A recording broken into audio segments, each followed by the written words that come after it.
think the first is, depending upon how well you want to do, and particularly if you're starting a company, you need to work super hard.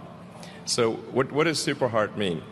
Well, when my brother and I were starting our first company, instead of getting an apartment, we just rented a small office and we slept on the couch. And we showered at the YMCA, and we had just one computer. So the website was up during the day, and I was coding at night. 7 days a week, all the time.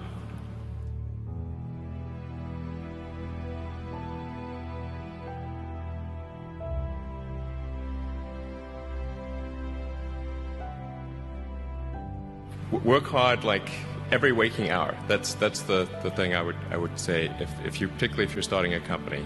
And I mean, if you do simple math, say like, okay, if somebody else is working 50 hours and you're working 100, you'll get twice as much done in the course of a year as the other company.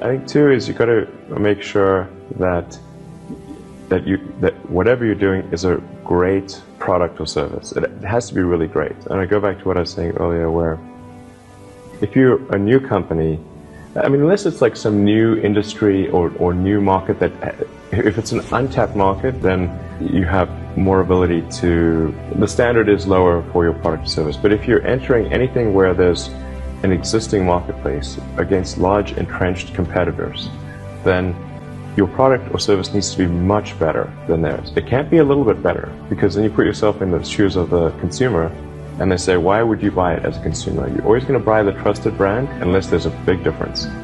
So a lot of times entrepreneur will come up with something which is only slightly better. And it can't just be slightly better. It's got to be a lot better.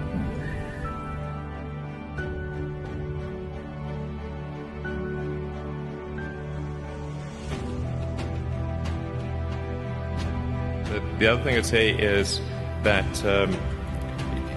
if you're creating a company or if you're joining a company, the most important thing is to attract great people. So either join a group that's amazing, that you really respect, or if you're building a company, you've got to gather great people. I mean, all a company is a group of people that have gathered together to create a product or service. And so depending upon how talented and hardworking that group is, and the degree to which they're focused cohesively in a good direction, that will determine the success of the company. So do everything you can to gather great people if you're creating a company.